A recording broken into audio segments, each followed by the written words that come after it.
TVN பார்த்துட்டு இருக்க எல்லாருக்குமே வணக்கம்.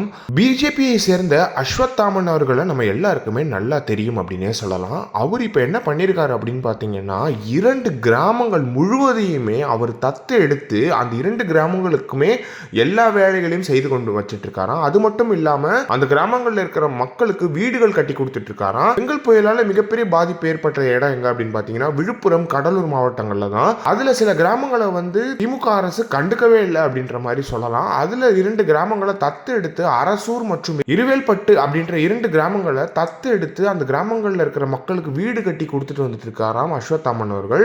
இது ரொம்ப பாராட்டுக்குரிய செயலா இருக்கு. எந்த கட்சி வேறுபாடுமே இல்லாம எதுவுமே இல்லாம மக்களுக்காக இறங்கி வேலை செய்யறது அப்படின்றது ரொம்ப ரொம்ப முக்கியமா இருக்கு. 2 கிராம மக்களுமே ரொம்ப ரொம்ப மகிழ்ச்சியில இருக்காங்க. இந்த காணொலிகளை பார்க்கும்போது நமக்கு தெரியுது, ரொம்ப மகிழ்ச்சியில இருக்காங்க அப்படின்னே சொல்லலாம். இது ரொம்ப ரொம்ப முக்கியமா இருக்கு. எல்லா கட்சியில இருந்துமே இப்படி இறங்கி வேலை செய்யணும் அப்படின்றது ஒன்று இருக்கு. ஏன்னா அரசியல்ன்றது மக்களுக்கான ஒரு விஷயத்தை செய்யறதாவே இருக்கிறதுனால மக்களுக்கான நீங்க என்ன வேணா செய்யலாம், மக்களுக்கு நல்லதுன்னா அது என்ன வேணா எந்த லிமிட்டுக்கு வேணா போகலாம் அப்படின்றதுக்கு அஸ்வத்தாமன் அவர்கள் மிகப்பெரிய உதாரணமா இருக்காரு அப்படின்றதுல எந்த ஒரு மாற்றமே கிடையாது. இதை பத்தி நீங்க என்ன நினைக்கிறீங்க அப்படின்றத மறக்காம கமெண்ட் பாக்ஸ்ல சொல்லுங்க.